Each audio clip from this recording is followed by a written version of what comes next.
Ya estoy. Bueno, buenas tardes a todos y a todas. Les agradezco la oportunidad de charlar con ustedes en este modo de reunión que también yo estoy estrenando, porque la verdad que no estoy acostumbrado, así que esperemos que sea un modo que podamos manejarlo bien.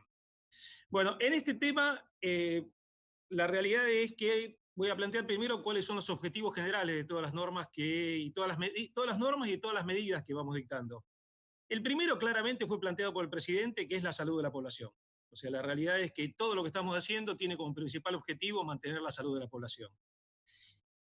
Segundo de este objetivo, tenemos que mantener las actividades esenciales que hacen el funcionamiento de la comunidad. Alimentación, energía, etcétera, etcétera. Todas aquellas salud, todas aquellas actividades que hemos definido en su momento como esenciales. En este contexto de mantenimiento de las actividades esenciales lo tenemos que hacer, pero protegiendo la salud de los trabajadores, protegiendo el nivel de empleo de los trabajadores, protegiendo el ingreso de los trabajadores. Y esto lo hemos hecho a través de dos tipos de medidas. A través de algunas normas que hacen al contrato de trabajo, van a ver que hay una serie de normas laborales que hemos dictado, y otras normas que hacen a la asistencia a las empresas. Hay dos decretos que hemos sacado recientemente de asistencias transitorias a las ATP, trabajo y la asistencia al trabajo y la producción. Y por otra parte, en materia de sostenimiento del nivel de ingresos, también hemos dictado medidas generales para toda la población en cuanto a tarifas públicas, tasas de interés de las tarjetas de crédito, situación de alquileres, situación de desalojo. O sea, quiero plantear que no solo las medidas vinculadas a beneficiar al trabajador son de orden laboral, sino que también hay toda una serie de medidas dictadas desde otras áreas que también tienden a proteger esta situación de ingresos de los trabajadores y del resto de la población. Por otra parte, hemos impulsado desde el Ministerio de Trabajo y se está administrando desde el área de Seguridad Social, medidas tendientes a mantener ingreso a sectores que están fuera del trabajo formal. Y esto es el ingreso familiar extraordinario que ANSES está terminando de hacer los cruces necesarios para establecer el universo y los beneficiarios.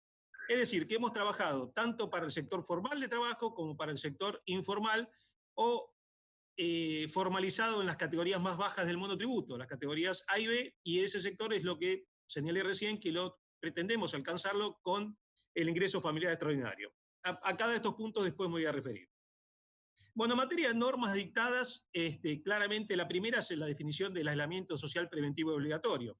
En esa norma tuvimos que definir cuáles son las actividades esenciales, pero también tuvimos el cuidado de establecer aquellos trabajadores que, aun cuando estuvieran dentro de las actividades esenciales, no podían ser convocados a trabajar, que fue el caso de las embarazadas y los afectados por determinadas enfermedades crónicas, y en principio también definimos la situación de los trabajadores mayores de 60 años. Es decir, definimos la población de riesgo y esa población de riesgo fue la primera dispensa que dimos. La dispensa al lugar de trabajo, lo que intentamos hacer es que la gente estuviera en este momento de aislamiento social preventivo y obligatorio, estuviera dispensada de asistir, pero si podía trabajar desde su casa, lo que planteamos en todas las normas que después se fueron replicando, era que de buena fe, junto con su empleador, se fijaran las condiciones para que pudiera hacerlo desde el hogar.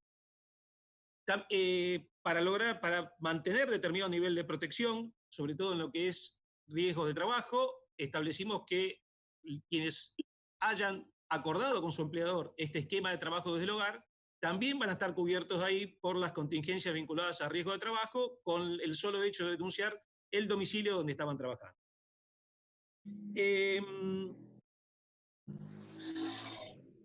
Una de las últimas medidas que adoptamos fue la prohibición de despidos y suspensiones por fuerza mayor. Creemos que ante la prolongación de este tema, nos pareció prudente prohibir el uso de artículos tradicionales de la ley de contrato de trabajo, que es el despido y la suspensión por fuerza mayor, y dejar abierto solo la posibilidad de suspensiones en el caso del procedimiento del 223 bis, que es un procedimiento acordado con los sindicatos y con pago de remuneraciones. Es decir, lo que estamos tratando es de impedir la disolución del vínculo. Queremos que el vínculo contractual se mantenga y en caso de que haga falta generar algún mecanismo de suspensiones, que estas suspensiones tengan una compensación monetaria y que necesariamente deban ser acordadas con el sindicato de la actividad. Es decir, lo que buscamos impedir son las decisiones unilaterales de la empresa y que si hay que hay que adoptar alguna medida de este tipo, sea con ingresos, garantizando algún nivel de ingresos para el trabajador, y a su vez que esto sea controlado tanto por el sindicato de la actividad como por el Ministerio de Trabajo al momento de la homologación. ¿Qué estamos haciendo en materia de asistencia a empresas?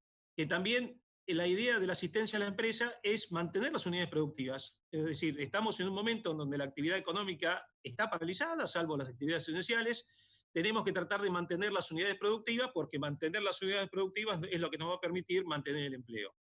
Lo primero que hicimos fue generar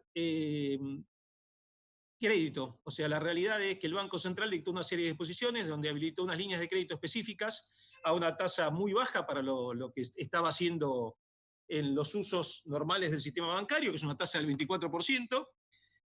Como había algunos problemas, los bancos tenían algunos problemas para calificar a los deudores de estas líneas. Capitalizamos el FOGAR, el Fondo de Garantías, con una capitalización de más de 30 mil millones de pesos, de modo tal de dar garantías sobre todo a las pymes que tenían algún problema de calificación bancaria, para que pudieran acceder a esta línea de crédito. A la fecha, el FOGAR ha dado garantías por más de 34 mil millones de pesos. Lo que me informa el Banco Central es que estas líneas de crédito hay un total acordado de 45 mil millones sobre un monto general de 300 mil, que es la línea total, y desembolsado ya casi 30 mil millones de pesos en el sector PYME. En estos momentos el otro programa que sacamos es el programa de asistencia al trabajo y la producción, a través de 2 decretos, en donde establecimos un sistema bastante general y automático de lograr esta asistencia. La realidad es que el modelo está tomado de un viejo programa que hubo acá en el Ministerio de Trabajo en el año 2009, que es el REPRO. Cuando miramos ese modelo, para el nivel de asistencia, la cantidad de empresas que teníamos que asistir era administrativamente impracticable. O sea, estamos hablando de lograr asistencia aproximadamente para más de 300.000 empresas y para casi el 50 y pico por ciento de la fuerza laboral de Argentina.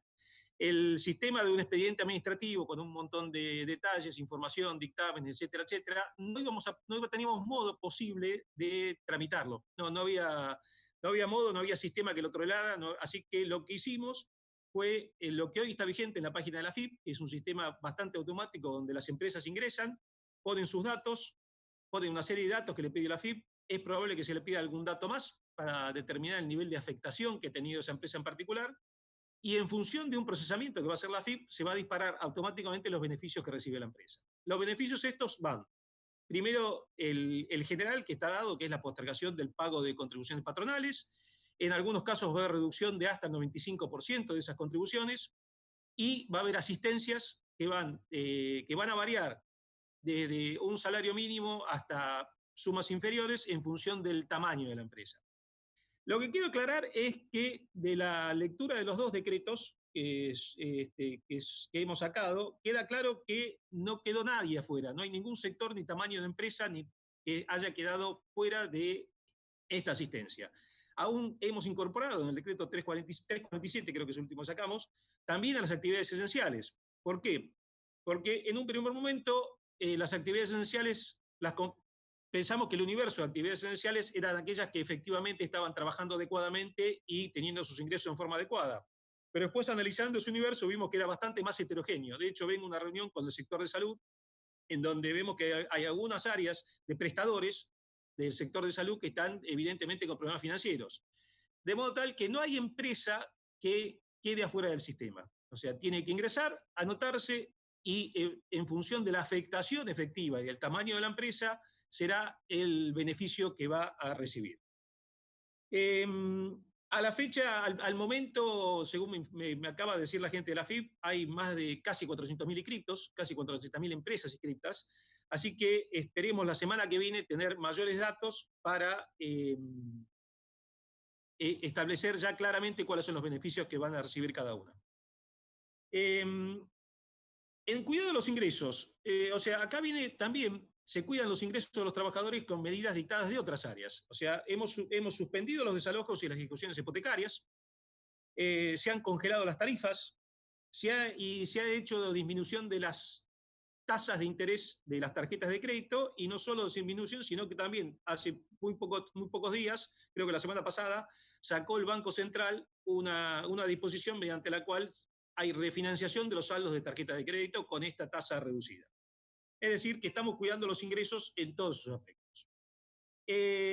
Recién hablaba con el senador Lovera, que probablemente demorara un poco porque estaba terminando de firmar un decreto por el cual se amplía la cobertura de la ley de riesgo del trabajo a la enfermedad coronavirus. Es decir, es un decreto donde establecemos los procedimientos para que esto se haga y establecemos determinadas presunciones en materia del tipo de actividad. Por supuesto, la primera actividad que tiene una presunción especial es nuestros trabajadores de salud, que hoy en realidad hay que reconocer que son la primera línea expuesta a esto, de modo tal que todos los trabajadores van a estar alcanzados, pero va a haber una presunción más favorable para los trabajadores de salud. Entre las preguntas esto sale por un decreto de necesidad de urgencia que supongo que estará publicado en el boletín de esta noche o más tardar en el boletín de mañana. Entre las preguntas que me habían hecho llegar el senador Lovera, había una que planteaban si ya teníamos información de nivel de pérdida de empleo. La realidad es que con la información que tenemos hasta ahora, el nivel de pérdida de empleo en el último periodo de marzo y los primeros días de abril es similar a lo que sucedió en el mismo periodo en 2019, o sea, aproximadamente hay 45.000 desvinculaciones. No sabemos claramente si son todas despidos, hay renuncias, hay jubilaciones, o sea, lo que estamos viendo es por el sistema de información de la página de AFIP, cuántas desvinculaciones hubo en este periodo, y estamos hablando de 45.000. O sea, no estamos viendo que haya en este momento una pérdida de empleo extraordinaria, o sea, no lo estamos notando. En cuanto a qué va a pasar en el futuro, y la verdad que no es fácil de proyectar, estamos tratando de dictar todas estas medidas para evitar que esa pérdida de empleo se provoque. Hoy el despido por causa de fuerza mayor está prohibido, o sea que si la vinculación se hace por este motivo va a ser nula y sin efecto, tal como dice el decreto. Y la realidad es que cómo sigue esto en materia económica no es fácil de proyectar. O sea, por eso también quiero aclarar, todas las herramientas que hemos estado sacando, todas las normas y todas las herramientas que hemos estado aplicando, son todas herramientas que estamos diseñando en el momento y que pueden ser modificadas en el futuro si esto es necesario. O sea, no hay ningún enamoramiento ni ninguna herramienta que sea absoluta, y vamos corrigiendo a medida que vamos detectando determinadas cosas que merecen modificación. De modo tal que yo creo que son herramientas eficaces, pero son todas provisionales. Son todas provisionales en el sentido que pueden ser modificadas si con el avance de la situación o la mejora o el empeoramiento de la situación, veremos que es necesario de modificarlas. En materia del ingreso familiar extraordinario, la verdad que es un universo complejo. O sea, la realidad es que nosotros tenemos por un lado los trabajadores formales, después tenemos los sectores que reciben asistencia a través de lo que llamamos generalmente planes sociales, y esos dos sectores los tenemos identificados. O sea, tenemos bien identificado quiénes perciben planes sociales y tenemos bien identificado quiénes son trabajadores formales. Ahora, en el medio nos encontramos con esta situación de que aquellos trabajadores informales que no reciben planes sociales, aquellos que son a veces formales y a veces informales en las más bajas categorías del monotributo. O sea, descubrimos que es un universo del que sabemos bastante poco. Tenemos bastante poca interacción con ese universo, el Estado tiene bastante poca interacción, con lo cual tuvimos que construir toda una herramienta nueva, que es este ingreso familiar extraordinario, y que ANSES está trabajando a destajo para tratar de procesar todos los inscriptos. O sea, se inscribieron más de 10 millones de personas, aproximadamente 10 millones de personas, que hay que cruzar datos, verificar si efectivamente le corresponde de acuerdo a la reglamentación, y la verdad que es una tarea compleja. Además, vamos a tener que después ver, por ejemplo, cómo pagarle. Hay gente que tiene cuentas, hay gente que no tiene cuentas, con lo cual ANSES está trabajando con algún banco oficial para utilizar estos medios de pago más modernos, como son estas billeteras electrónicas, o algo que se llama punto fijo, que se le da una orden al banco y el beneficiario puede retirarlo directamente por el cajero con una clave y su documento, poniendo el número de documento y una clave que le daríamos por teléfono. O sea que son todas herramientas que estamos construyendo. ¿Esto qué quiere decir? que podemos tener algunos inconvenientes en la implementación, porque estamos en días ampliando la asistencia a universos que desconocemos y que se suman a lo que ya tenemos. Vamos a tener que sumar también durante el mes de mayo la implementación desde ANSES también del pago del bono a los trabajadores de salud. O sea que estamos estimando que son aproximadamente 600.000 trabajadores a los que les vamos a tener que pagar, cuyos datos también estamos pidiendo a las distintas provincias, a todas las jurisdicciones. Vamos a pedir a través de declaraciones, porque algunos los tenemos, porque están en el sistema, pero otros, las provincias cuyas cajas no fueron transferidas, los trabajadores públicos del sector salud no tenemos los datos, así que vamos a tener que cargar todos esos datos y también ver cómo hacemos para pagarles.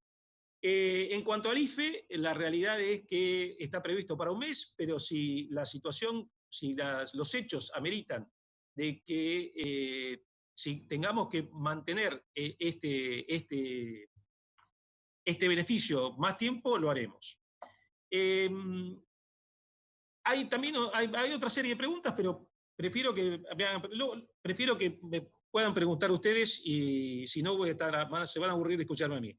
Una de las cosas que quiero aclarar es que estamos trabajando en el máximo nivel de protección al trabajo. Hay un informe que salió ya hace el 30 de marzo de la Confederación Sindical Internacional, en donde coloca a la Argentina entre los 10 países con mayor nivel de protección del empleo en el medio de la pandemia.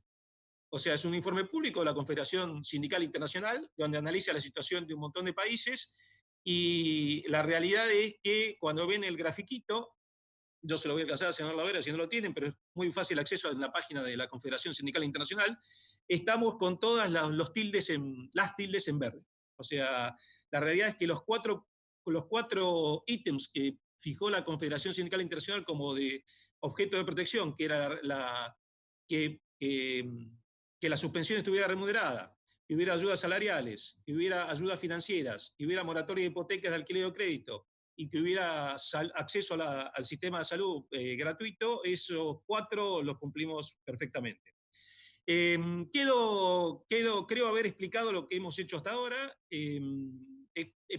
Quedo libre para las preguntas de ustedes.